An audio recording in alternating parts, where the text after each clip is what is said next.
Good evening, everyone. All right, we have us a fun little show tonight. I think had to do a special background and a special thumbnail. I hope you like that thumbnail. I was actually kind of proud of that one. Y'all know I don't get overly creative with thumbnails, but I really like that one. So yeah. Anthony, hey man, good to see you. Hope you're doing well. Angela, good to see you. Um, hello, Jade. Awesome, great to see you. Angela, yes, happy almost 4th of July to you too. Um, many of me and my friends have already started the jokes of which of us will end with 5 fingers and toes, and well, a few of them we actually have to joke that they'll end with fewer than they currently have because they already are below 10. But aside from that, hey, jokes are jokes. We'll see what happens. Some of them it might actually be possible. Um, Maria, good to see you. Karma, hey man, good to see you. So, some great news, really. We had our first live workshop over at the Working Dragon Mystic School. We had a quite a great turnout that signed up for it. Many of you got to see how it is when I can't forget the cameras there. I get really, really nervous. But overall, it was a fantastic turnout and it went well. It went really great. Many of you know this was our first live workshop test because we're trying to add more content and accessibility to information, knowledge, and the like at the school. And the ability to do some smaller live workshops is something we've been wanting to do. We used to do them in travel and all that stuff, and that just it didn't work. But well, it worked at the time. Times have changed, but it went fantastic. We got nothing but positive reviews. So I am proud to say this is definitely something we are going to continue to do.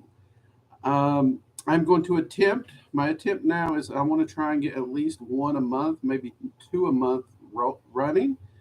I should also state that our own very own Jade is going to actually offer a few workshops of her own as well. So that should also help us rotate a few workshops through.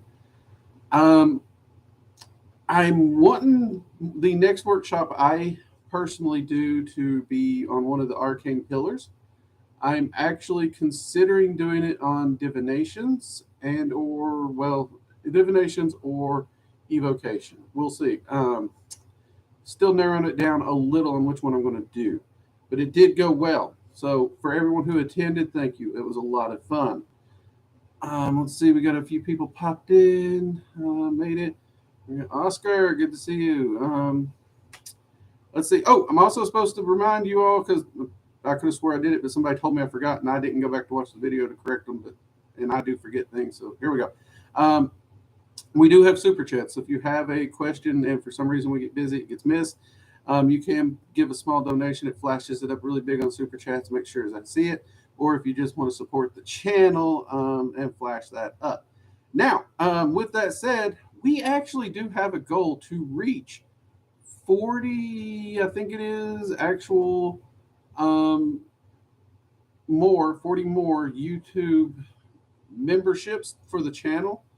And the reason we've got that goal is if we hit that 40 more memberships, and mind you, that 40 more memberships would be tier 1 or 3, any of those, we could actually turn off 90% of the ads, if not all of them, like that, which would allow us to do a lot more content without ad interruption in the middle and stuff like that, which is something I would kind of like to get us to. Um, so, a little challenge to everybody if you're interested in supporting the channel. Go to the About section, or actually, I think it's below the videos too. You can find a place to sign up for a YouTube membership, tier 1, 2, and 3. Those are definitely going to be there. Check out the perks, see what you like, and we'll hopefully we'll get there. We'll be able to do a complete viewer supported community ad free. Don't have to worry about none of that stuff. Okay. Or at least get it to where there's maybe an ad at the front and then nothing in the middle. Just get rid of all that middle stuff. However we have to do it. Oh, we do have a gilded community. Many people said they didn't know that.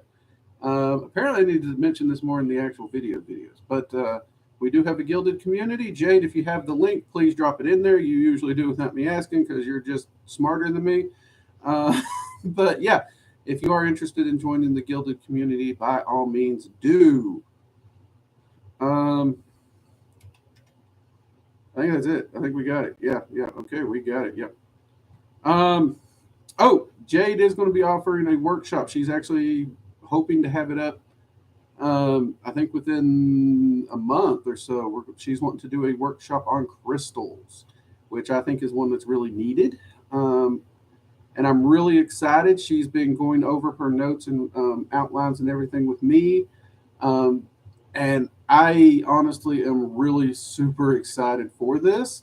I have to actually say, looking over the notes, I'm going to be at her first workshop. I will be there myself. So those of you who want to support the channel, support Jade, and come take a class with me, not from me, but take a class with me once that's up and posted. Definitely join us for that because I will be in the audience as well. And maybe it'll be my turn to throw clocks at her. We don't know. We'll see. If anything else, I can raise my hand and be like, hey, what about this random thing no one thought about but my stupid hind end? Like you do. But she's also working on some other ones as well. That one's just the first one that she's really on, and I don't want to list off all her ideals and put pressure on her because it can be enough as is. So yeah, I think that's pretty much got that. Sorry, I got on a ramble because I will admit I got really excited. The workshop went way, way better than I personally thought it was going to go. It was there were a few sticking points, but I got to admit, everyone took the notes well. Everyone asked some amazing questions. And some of those questions went into areas that even I hadn't considered. Some of them I even told them I may add those to the course notes. So the next time that the research journaling course comes up, we can add that in there because it was an amazing turnout. It really was. So if you missed it, keep your eye out on the school and the calendar. We will cycle through and we'll let y'all know the next time a workshop is up, and of course the next time this particular workshop comes back up on schedule 2. So if you missed it, it will be coming back around. Don't worry about that. Okay, so everyone, it is July 3rd. Tomorrow is July 4th. I have my house well stocked for a good time. I think a lot of people do. To some people, July 4th is just another freaking hot day in summer. To some, it means something. Either way, we're here to talk about something that's a little important, and I think a good topic and a fun topic and an uplifting topic personally. And of course, I had to go ahead and hang this up behind me because I love fireworks. I really do. But as you saw when you clicked on the thumbnail, speaking of thumbs, if you're here, give us a thumbs up. It actually helps us out. It's a free way to support the channel. It is absolutely free to give us that thumbs up. The algorithm loves it. So if you're here, hit the thumbs up. Helps us out. We appreciate it. Okay. But we are going to be talking about freedom of practice and how that freedom of practice can actually require a little bit of responsibility as well. And this is a hard one. It really is. For newcomers and old timers alike, this is a hard one. And in many cases, I might even argue it's harder for us old timers. So as you all know, I get up here on YouTube. I have something to say. I'm not a big gatekeeper of information. Now, when it comes to traditions, I respect traditions, but as the overall basic framework of magic, I'll teach it. Don't mind, because no one has a patent on the framework. Okay? Now, a lot of people tell me I can't do that. I shouldn't be doing that. Those people don't deserve that. They have 1,001 reasons. They do. Some of them will even pitch out my tradition teaches. Exactly, your tradition. I respect your tradition. I'm not a member of it. I'm free to teach. So I catch a lot of flack because I choose willingly to share my knowledge and experiences with you all in hopes to help you to better yourselves in your life. And in the process, maybe you won't fall into the same freaking potholes I did.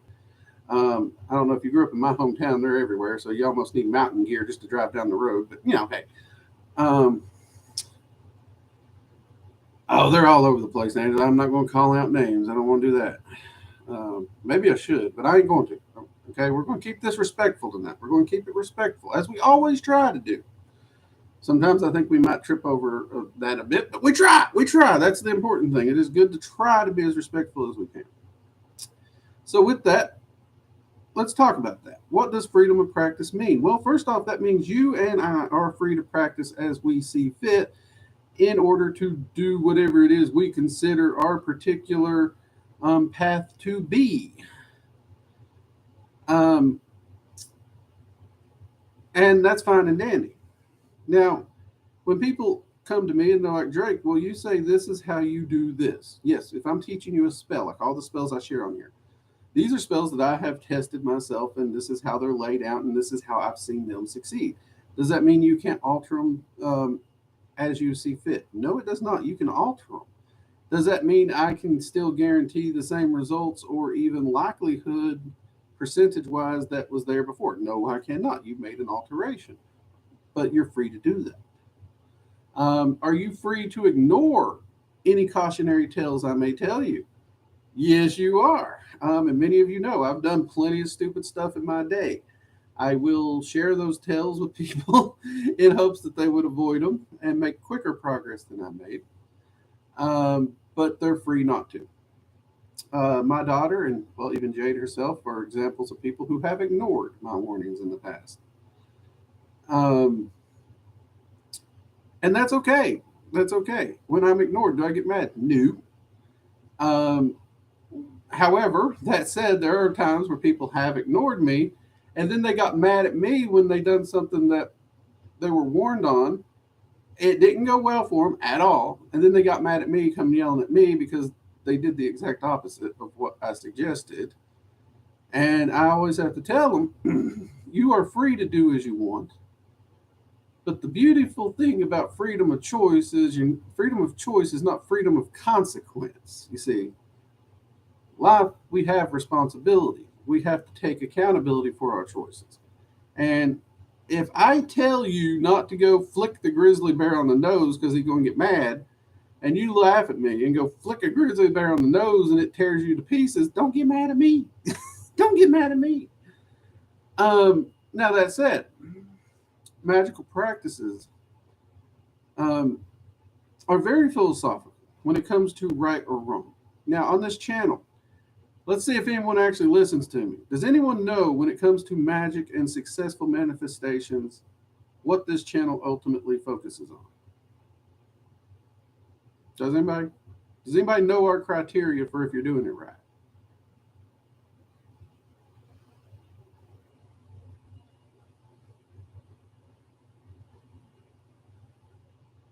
Let's see who got. While we're waiting for somebody to tap, we'll see if I can. Hey, Wildfire, good to see you. Oscar results.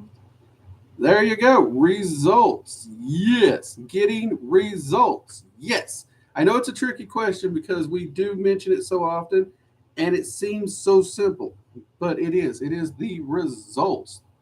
Um, and that is the kicker. If I have a practice, personal practice, okay, we're going to go off the rails tonight. Let's have a little fun, okay? Let's say I start an entire magical practice dedicated to a stuffed parrot, okay? We're going to start an entire magical practice dedicated to the stuffed parrot. Now, my protection ritual, for whatever reason, I have to actually have a little straw hat on my parrot, otherwise my protection ritual don't work. Am I crazy? Am I a freaking loon for building a magical practice around a stuffed parrot? Well, there's a fair chance a lot of people's going to say I am. They are going to think I'm a complete Looney Tune. Maybe I decide to build it around Pokemon. Maybe I decide to build it around Magic Together. Maybe I decide to build it around coffee. That sounds about like me, don't it? Here's the kicker. If the spell work I'm doing, if the ritual work I'm doing is manifesting results, and it is getting me the results I'm looking for in my particular path practice, and I'm happy with it, and it's helping me be the best me I can be, and I'm manifesting that, That, by the definition of working dragon mystic here, and honestly, most magicians who actually have their ego in check and not running on ego only, that's working. That is working. That is literally working results, no matter how crazy it might be. It's working. Now, at the same time, let's say my parrot based practice isn't working. Let's say I have done years and years and years of prosperity work and I haven't seen dime one. In fact, I'm throwing all in almost faith like into my practice and I'm getting worse and worse and worse off. Would it be a sin to stop and listen to somebody who's been getting results and ask their opinion about how I might tweak my practice and see what they're doing and see if it works for me? No. In fact, I would say that would be the wise thing to do. And that's really where we fall down when it comes to freedom of practice. A lot of us get into the fact that this works. I know this works. This is how you do it. This is how you do it. No, this is what works for you and potentially a lot of people. And this is how you and all of them are doing it, and it is working for you. But that's a narrow lane you're in, and there's an entire ocean of possibilities and directions in which one could take that could still work for them. And we have to remember this. One thing, I will get to y'all's comments here in a second. I just want to finish my thought before I forget it. One thing I personally do, and this is a dialectic fault of me, I will answer questions in ways that I know have given myself and others the highest likelihood of results. That is my intent anytime I answer a question.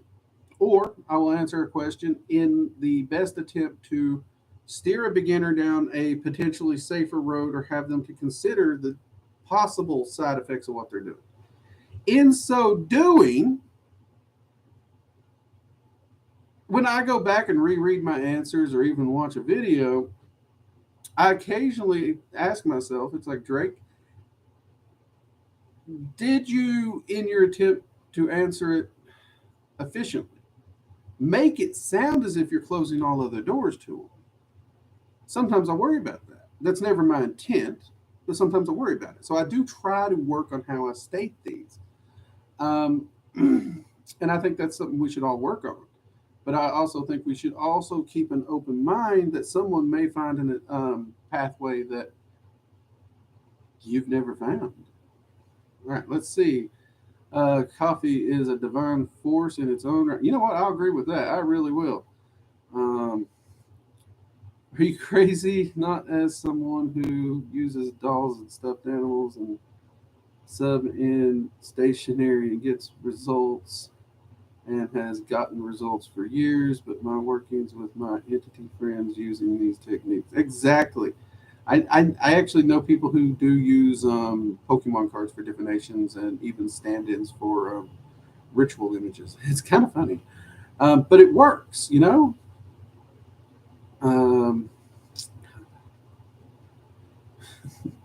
Red Cap, I gotta say, coffee does not have that issue with me.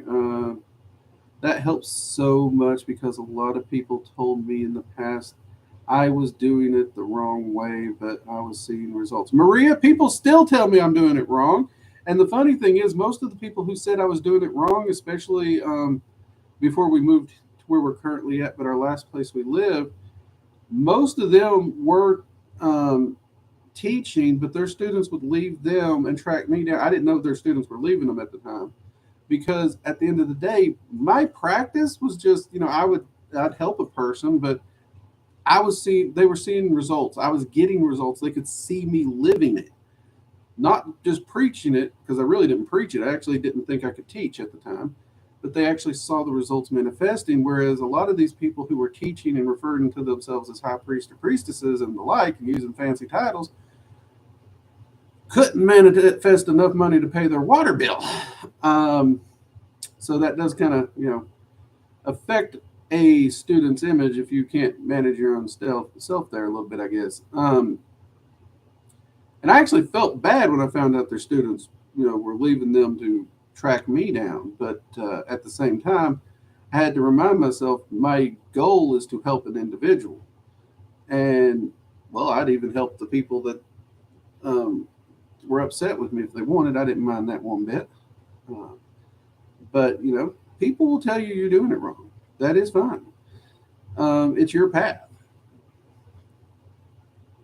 And I mean, I actually once heard an argument. This was actually a funny argument. But if your goal is to walk a mile and you decide in order to walk this mile, you need to bang your foot with a sledgehammer for 4 hours before you walk it. Okay. Odds are you're never going to get that mile walked because by the time you get done banging your foot with a sledgehammer, you're not going to be able to walk. So that means you got to heal up and then you try it again. You know what? If you spend the rest of your life banging your foot with that sledgehammer and never accomplishing that mile, are you wrong? Well, are you happy with your life? Whether it makes sense to anyone else, are you happy? If you can look me right in the eye and say, Drake, I'm happy with what I'm doing. All right, you keep on doing it. Are you getting the result you're potentially succeeding? Well, not necessarily because you're not getting that mile accomplished. But if you're happy with your results that you are getting and you're good where you're at, you're not complaining. Okay, I really wouldn't understand that on a personal level, but it's not my job to understand your happiness. Does that make sense? Let's see here. Did it that way, didn't see results, so I went back to my intuition's a great way to go.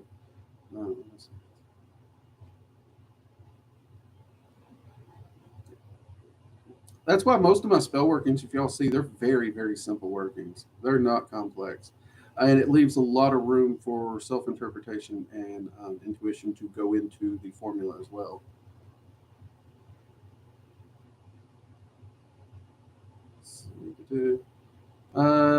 Drake, for talking about results, how you start manifesting results. Hey, Komodo, glad you can make it. Actually, working. For Karma, Drake, for talking about results, how you start manifesting things. Well, the how is essentially the process, Karma, if I'm understanding your question correctly. And therein comes one of the reasons why keeping a journal is so important, because you can record the process that you're using and actually track and see how long it takes something to manifest, or even if it does manifest. One of the things I do personally in my life is when I do a spell working, especially if I don't know how long it would take, and I recommend my students actually put down a 1 month, 3 month, and 4 month and 6 month marker in some of their journals when they're first very, very starting out. And they review their journals at those points and ask and look at where they're at and what they have in their life and see if, because there's oftentimes I've seen things manifest for a person and they didn't realize it until they looked back at the journal. Because some things manifest in such a subtle way we don't realize it. We expect it to smack us in our face.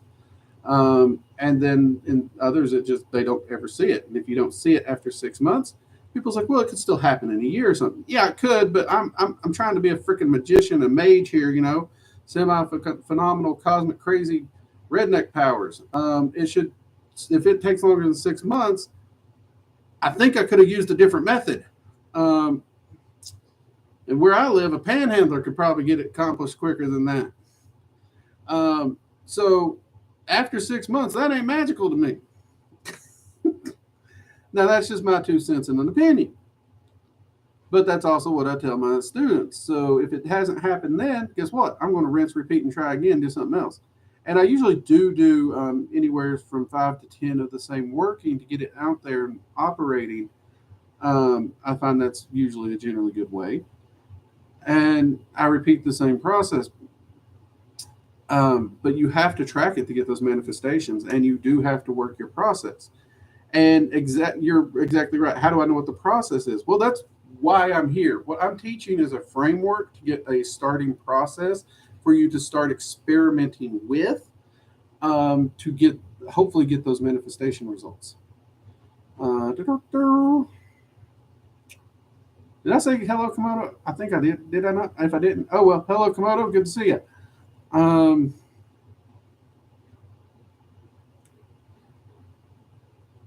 let's see. What's my opinion on the Egyptian gods? A few of them I get along with, but by and large, I'm not a big, huge fan of the Egyptian gods because, in my personal experience, and in honestly, weirdly, a lot of the people I've worked with, the Egyptian gods are really big on that worship concept, and they're not really big on working with people who won't worship them. So they get a little cranky and bitchy if you don't worship them. Well, if you followed the channel very long, I don't worship anything. Um, I'm not spiritual. I'm not religious. I take a very straightforward approach to my practice. I will treat an entity as an equal. I will treat it with respect, and I hope that them and I can develop a working relationship and/or even a friendship. But if they ask me to bend a knee or demand it, our relationship's over. But that's my personal experience. I would always say that it's worth reaching out to an entity and speaking with them. Um, I mean, Anubis, I get along really well with Anubis for some reason. I don't know why. I know a lot of people don't like him. Him and I get along pretty well. I don't know. Um, Isis, I get along pretty well with. Raw does not like me at all. Raw does not like. But to be fair, the feeling's mutual, so that could just be that. And now some of this could be just my own inner personality and whatnot, almost being reflected back at me. But that's fine. That's why I usually suggest people, reach out, try to work with them, and get a first-hand personal experience with them one way or the other. Hope that helps a little. Hold on, I missed this one up here by, is that Scarlet Shield? I want to ask something about servitors. How do you know your creation was successful, and how do you communicate with them? Well, Scarlet, when it comes to communication, it really going to depend on how you create them. Some of them are actually so simplistic in creation, they don't have a voice. They don't have that. Yeah, communication is going to be more emotional. There's a whole concept of what you did to create it. How do you know you created them? Honestly, you need to make sure you have your arcane senses trained, because the only way you're going to be able to see it is with your arcane sight. The only way you're going to be able to hear it is with your arcane hearing. All those factors that go in with communicating with an entity go straight into communicating with a servitor when you create it. Outside that, the only way to know if it was created and successful is to put it to work and see if what you put it to work actually manifests. So if you create a servitor that is designed for prosperity, and you see an increase in prosperity in your life, guess odds are that one's working. But yeah, that is one of those, like a lot of things, it can be hard to track and be certain of, especially for beginners, which is why I don't understand why a lot of people kick servitors around as the ultimate beginner magic. Because there's a lot of factors that leave a lot of room for uncertainty in there. And there's also a lot of things that can go sideways. So, but, everyone starts at a different place. Let's see, what Drake, do you ever work with?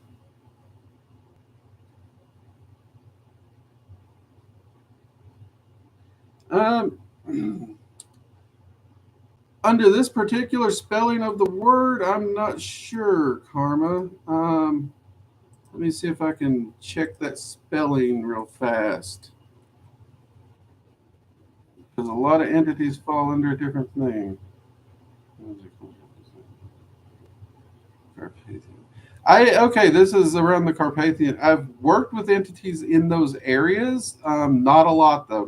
That I would even remotely say I'm a source for information on. So though I can say I've worked with them very rarely, a time or two, but no, I wouldn't call myself a source at all.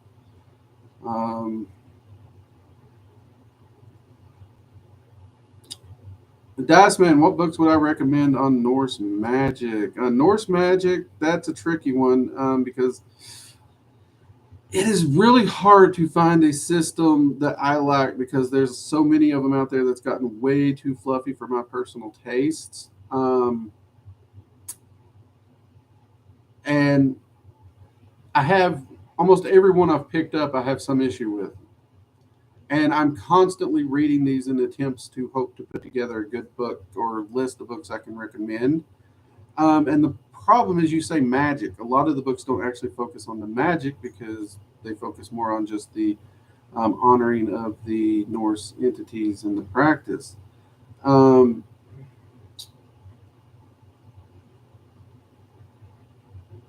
there is an expensive one that's hard to get. I don't even know if it's still available. I picked it up when it first came out. I actually did not expect it to be a good book. I want to think it's called Heathen or something. It might be the title, but it's about Asvern Torval, I think is the name. Um, it's a little edgy in spots. It's not like the Book of Books. I won't say that. Um, but he lays it out in a very functional manner to build on. I wouldn't say it's beginner. I wouldn't say it's beginner. But that would be a one that someone who has a understanding of magic and their practice already would possibly be a good one to look into if you can find it. I don't even know if it's still in print. Um, right now, that's the only one that focuses on the magic that I can think of. Someone mentioned Conway's book to me at one point in time, but then when I looked at it, it's been for years, and I've had a lot of people say that it's basically just reflavored Wicca. So I'd have to look at it again before I could recommend that one. That's the only other one that's coming to my brain at the moment. I've been deep into other path workings, mate. I do apologize. Um, yeah, they're from the Romanian Carpathian ancestry. Um, let's see, Taylor. Is it normal for deities under the same pantheon to reach out? Like for me, seems they are all goetic. Yeah, it's not uncommon. I mean, it's it's very common. It's there actually doesn't seem to be a separation or differential between whether or not they'll be under the same pantheon or whether they'll crisscross pantheons even. Um, so yeah, that's pretty common, Taylor. Let's see here.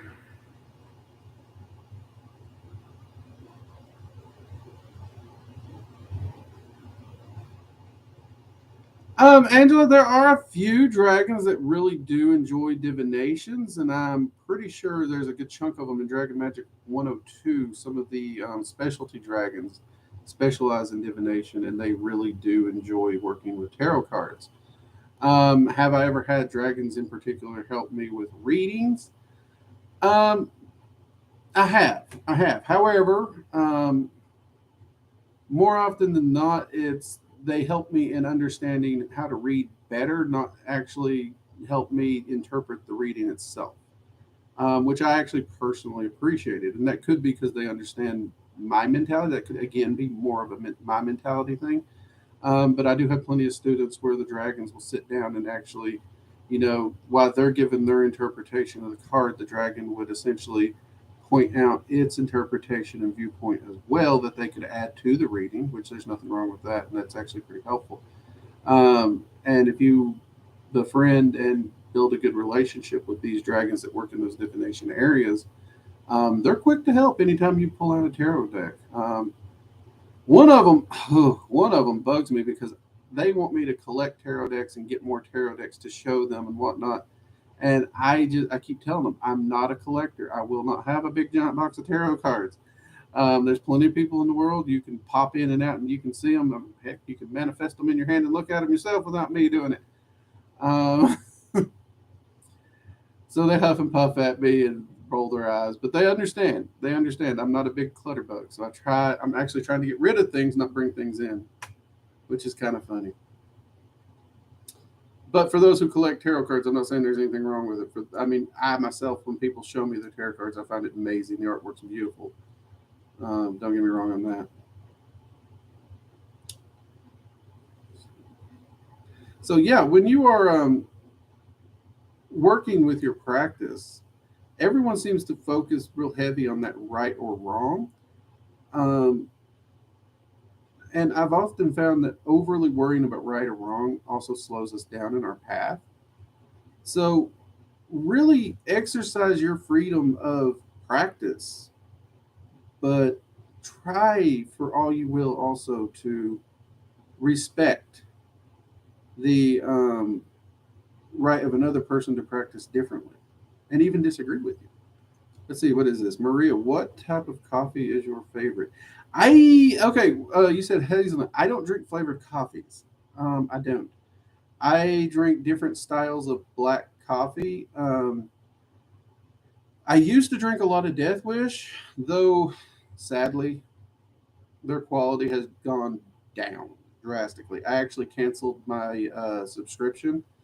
I was back before the company got big. I was one of the people for years.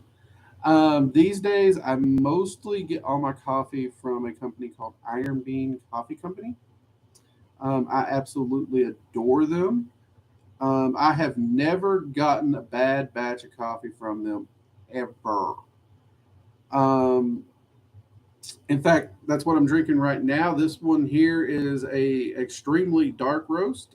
They call it a black roast, not dark, and it's called Fear No Evil. So if you like a really deep, well roasted, complex flavored dark roast, this one's freaking amazing.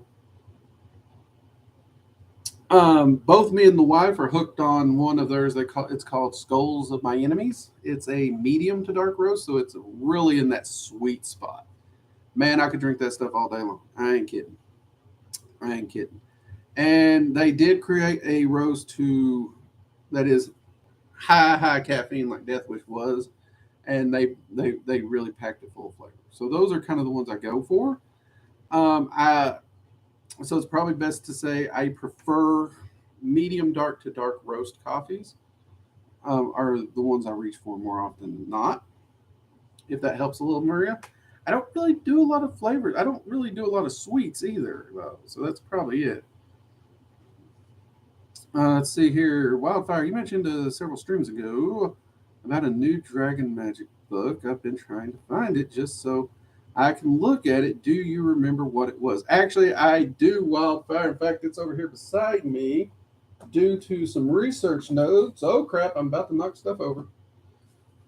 Welcome to a wizard's life. Collapse O Books. Okay, so this was actually really hard for me to track down too, Wildfire, so I understand what you're going through. So it is Draconia. I'm actually got a video coming where I'm doing a review on this. M.A. Richard Rickard, I think. Richard Rickard.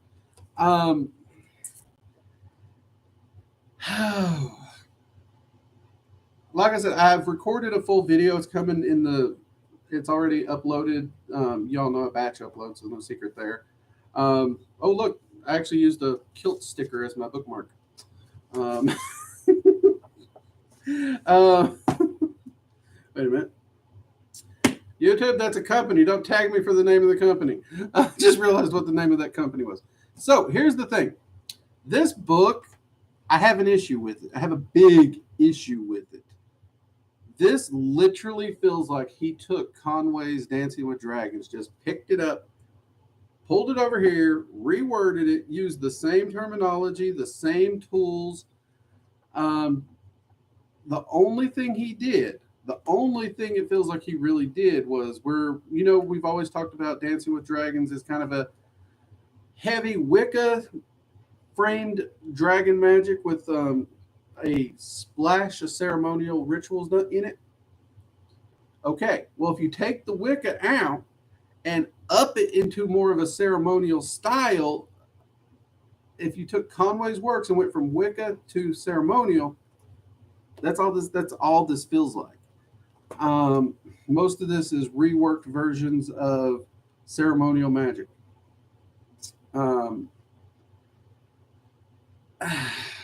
Now, I've been testing some of the rituals in it. I've even got a few ceremonial friends testing it.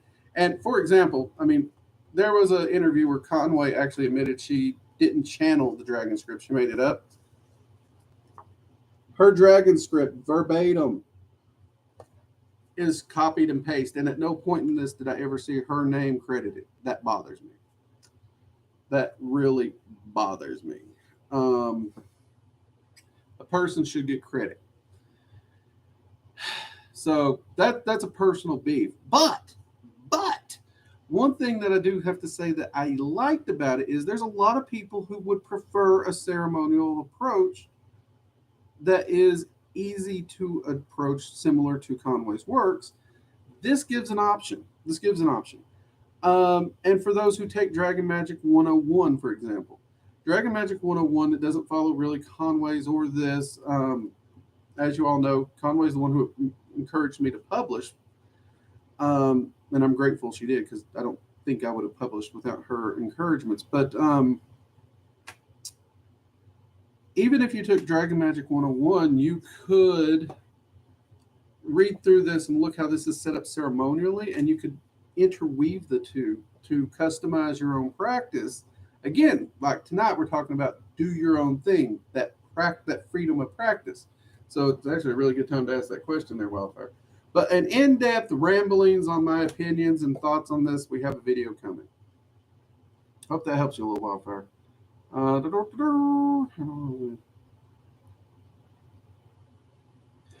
Is that book by chance over here?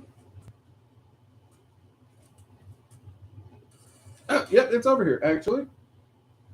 Again, Life of a Wizard. You pile books. Okay, so it's, there you go.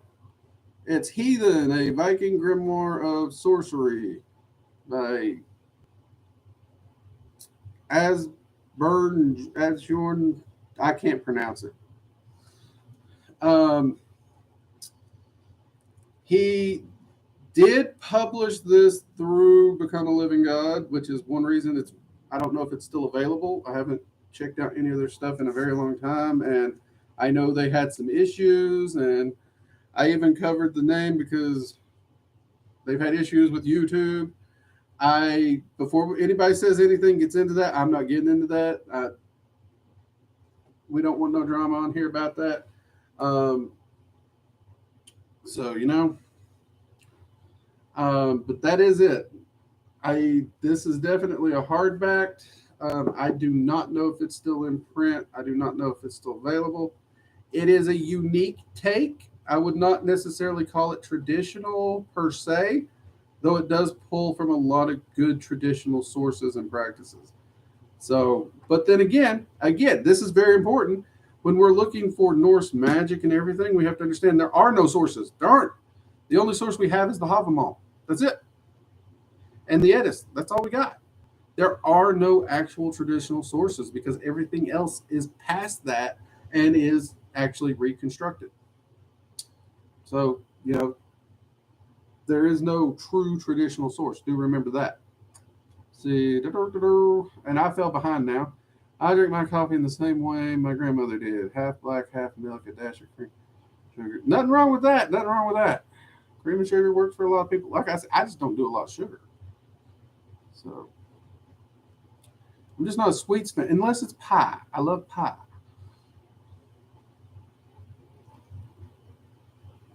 Yeah, don't get between me and my coffee. Let's see. Dancing with Dragons was pretty good as well. Yeah, Dancing with Dragons is a fair book. Even Conway wasn't happy with it. Her third book, if you find her third book, it's essentially a complete overhaul of Dancing with Dragons because she was so unhappy with it. But I can't complain. I mean, Dancing with Dragons is where I got my start.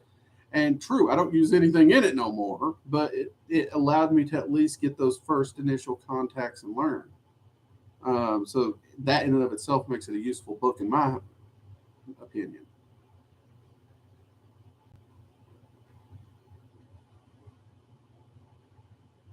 Yeah, definitely Wildfire. It is an interesting take, and it does present the ceremonial stuff. And it's actually handy for me as an individual because, well, anytime people's like, do you know of a ceremonial source for dragon magic? Used to be, I was like, no, I don't. The best I could do was Dancing with Dragons, which doesn't help because it's not complete in any way. It's just like a splash. It's just like a flick of ceremonial, and then all her other books just toss the ceremonial out.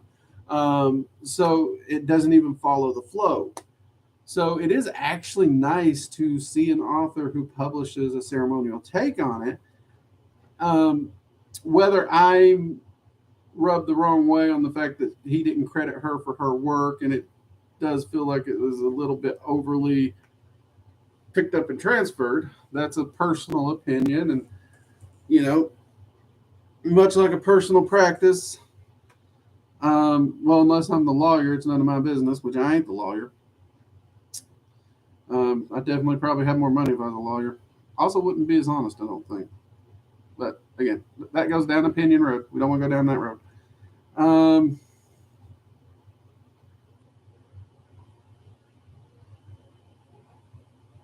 I'll have to look that one up, Wildfire. I will have to look that up because I know that, like, oh my God, there's some lady that published one, and basically she just took angels and all these love and light things and just frameworked it in dragons. And I mean, that book was painful to even read. Um, I wouldn't recommend it as toilet paper, much less to read it. So I'm not going to give it the title or the name of the. Well, I can't remember the name of the person right now. Um, but I am always interested in sources for dragon magic I can recommend outside myself. Because when people ask me what is the best source you recommend, I do have to recommend Dragon Magic 101 and the 102 course, and in the future the course is coming because, in my opinion, with my experience in students, that seems to be the most reliable and results generating method. But that's not to say it's the only method. And I do understand, even if you like my courses, other viewpoints can help you grow in wisdom and understanding of a larger picture. And I encourage that. I've always encouraged that. I do believe other viewpoints and seeking those forms of understanding are very, very important. Um, Heck, I'll admit, I actually read books I disagree with. I will purposely read and watch material I know I will disagree with um, because I want to know other people's point of views. I want to try and understand it. I don't read it or watch it to disagree with it. Okay, let's understand that. I don't read it or watch it just to disagree with it or even to disagree with it. When I sit down, I read and watch it to seek an understanding of the person and viewpoint in hopes of adding to me my understanding and perhaps my enlightenment. I've actually made a few friends this way. I got friends you wouldn't think I'd get along with. You really wouldn't. But because I'm willing to sit down and listen to things I may or may not agree with and whatnot, I actually get quite a beefy result about that. Kind of nice. And I do encourage people to do that. It's not easy. It's not easy. I mean, heck, even people we do talk to, let's be honest, half the time most people don't listen. They really don't listen. They listen only to retaliate and argue. They don't actually listen to understand. That in and of itself could be a whole different stream. Listen to understand, don't listen to retaliate. Most people listen to argue. It's really sad. Let's see here what we get. And thank you. I will be looking that book up, Wildfire. Thanks. Um, do you think there are limits to what can manifest through spells, deities, etc., or is it simply a matter of figuring out how?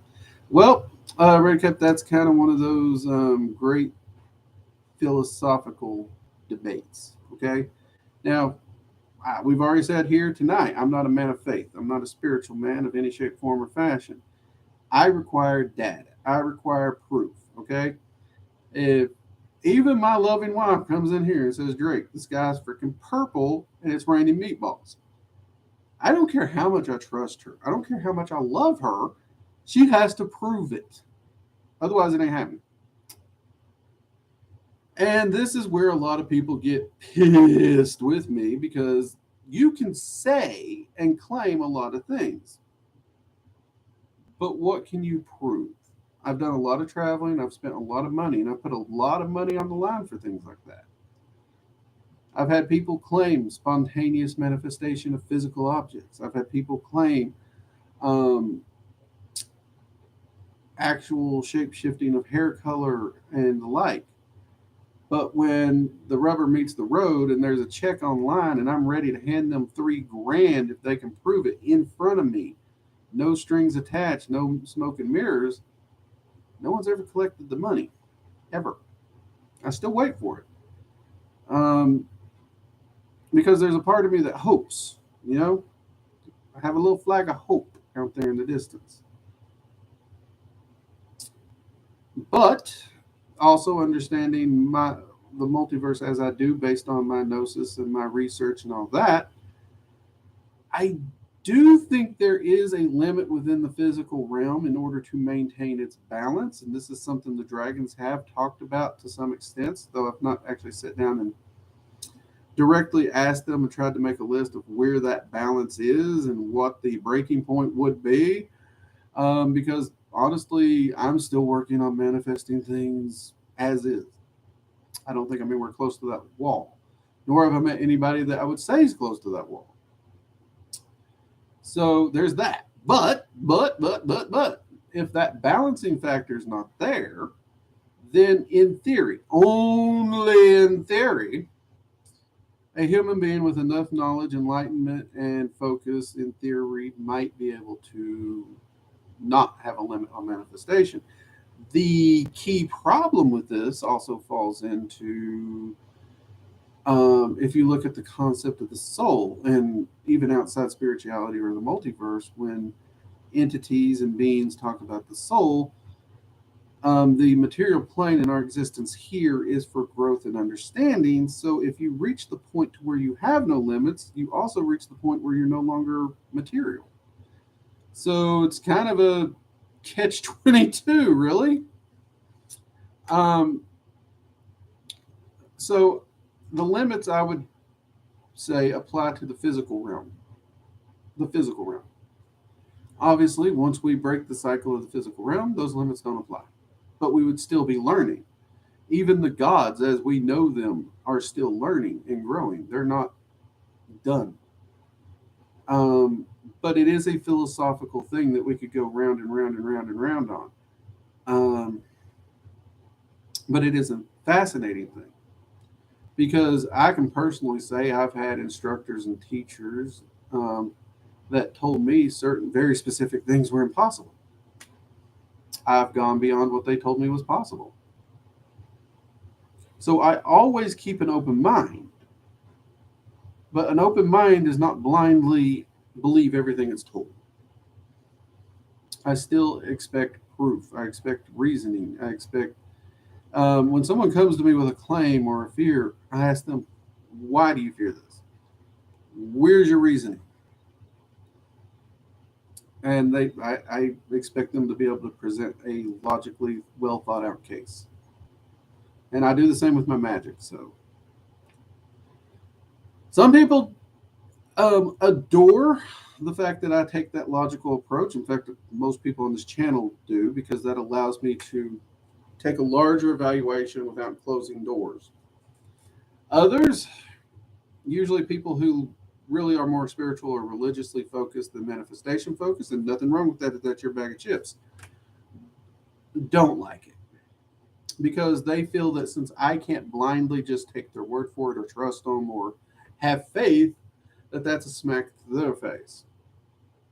It's not a smack to their face. If it's working for them and what they're doing is making them happy and it's not hurting another person, key factor, by the way, I don't care what you do.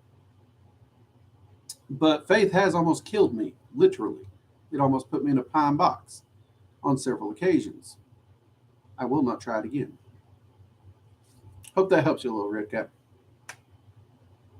See, Angela, do you have a video on how to set up a dragon altar? I have a rough idea of what I want to do. You know what, Angela? I don't know if I do or not.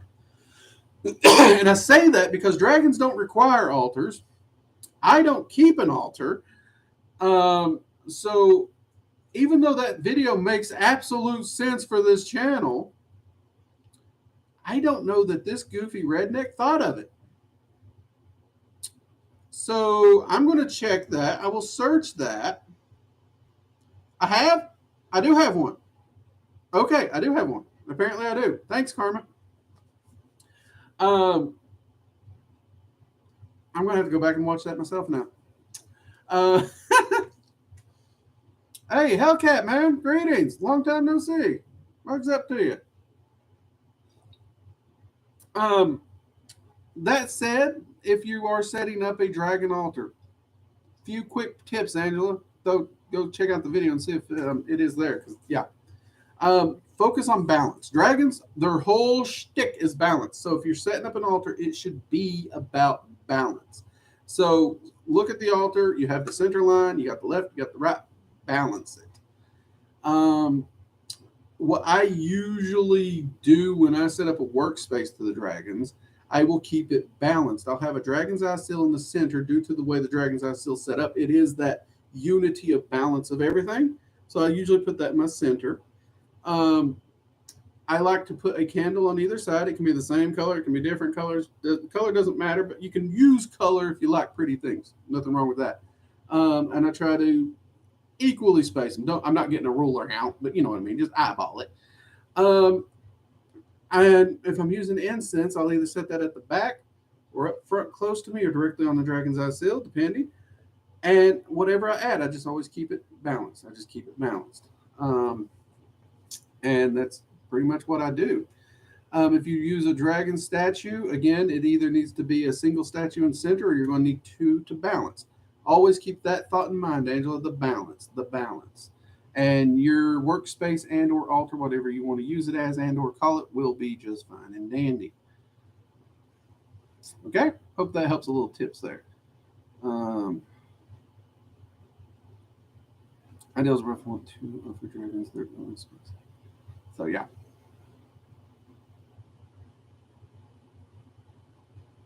You guys probably know my videos these days better than I do because they're so. I can't believe how long I've been doing this. I still don't okay, we may be having to prep for a move in the near future, and us, going through what I'm going to need to do. My wife laughed at me, people. She laughed at me, and I was like, "What?" And she's like, "You're an idiot." And I was like, "What'd I do this time?" Apparently she had to remind me I do YouTube and videos, and I'm one of those people, so that when we move, I need to make sure my camera, my lights, and stuff like that are packed into the car when we move, because there's no guarantee of when we get to where we're going when I'd get my stuff. And I'm like, oh crap, I do have to worry about that, don't I? I have to make sure I got room for that. Okay. So yeah. You all probably know my videos better than I do. Let's see, I actually painted a candle dish to use in that space. I know what goes where. I like to know what goes where. And it doesn't have a set position, Angela. It really doesn't. It's all about that balance. Dragons, since they don't really care about altars one way or the other, they're not big on worship, and they really get graded if you call them gods. But humans will do what humans do. There's not a specific place. So as long as you keep the altar focused on balance, you're good to go. But, I think Jay, here's the gilded link again. Oh, thank you, Jay. Thank you. She put the gilded link up. That's what she did. Yep. Okay. All right. Let's see.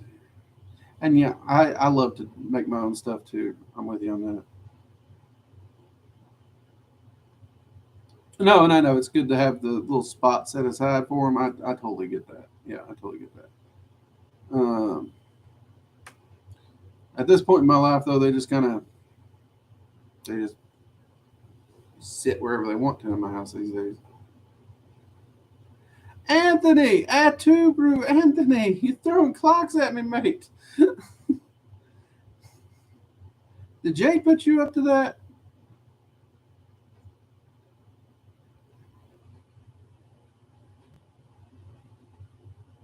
Well, there's Jay throwing her clocks at me.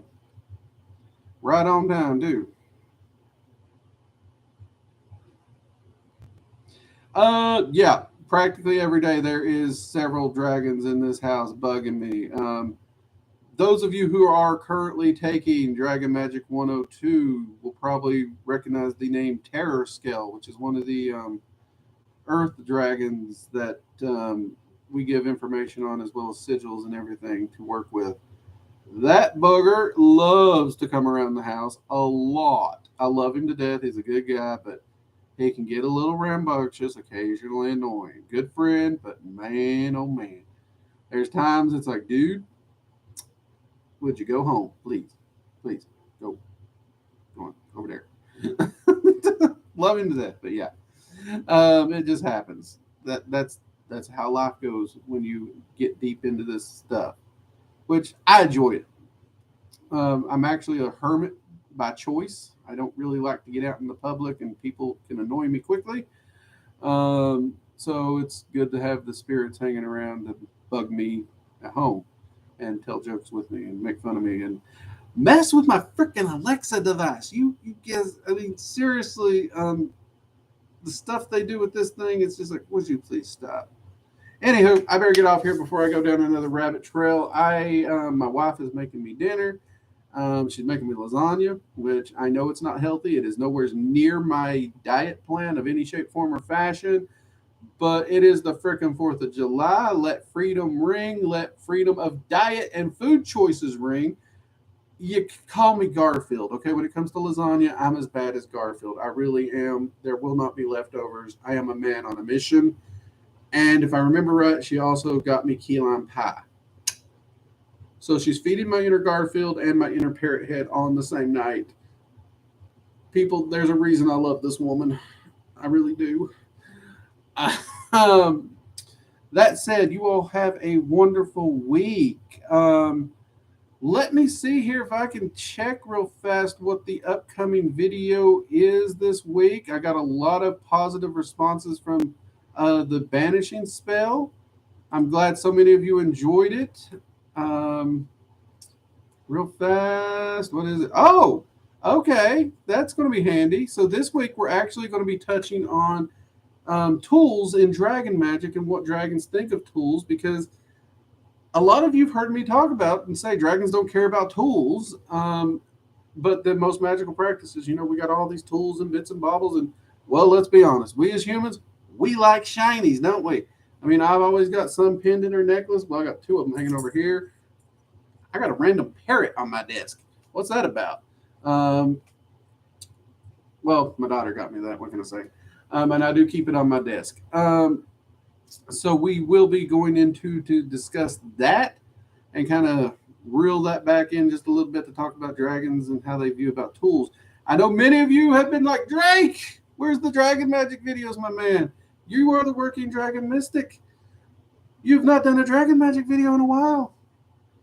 You're right, I hadn't. I apologize. We were trying to get a lot of other topics covered, important topics, because as you know, we try to cover a lot on this channel.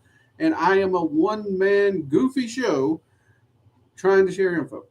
But I am hoping to get more Dragon Magic videos recorded and moving in the future as well. So, yeah. Hopefully we will see more Dragon Magic videos because I adore it doing them, as you know. But with the Goetic series and so many other things we're covering, plus trying to get the practical applications and stuff like kitchen magic, I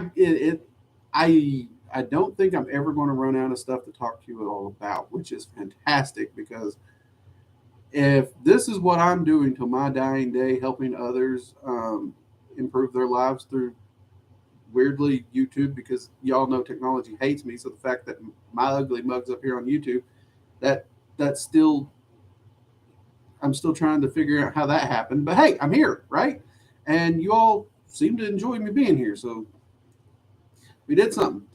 Also, you all inspired a new coffee mug and t-shirt over at the merch store. Life moves at Mock Screw You. Remember that comment y'all said should be a coffee cup? That is a coffee cup. If you click the link below here somewhere, down there, it should say merch store. You can go over there and get you a Mock Screw You coffee cup. I'm actually planning to order myself one. I really like the way it turned out. Also, we do have new designs that are coming in from artists. More specifically, my daughter, the Chaos Squirrel, has done a few things that she wants to do, including the arcane pillars and some other little sayings that are going to be fun and whatnot, some inspirational ones. So we can look forward to those. Um, and actually, tune in next week for sure, because I might be taking the week off, but the squirrel will be back with her own live stream. So definitely come in, watch her, support her, have a chat with her. Lord knows she's a lot of fun. Y'all tend to enjoy her, and well, often I tend to get made fun of on her streams, but that's okay.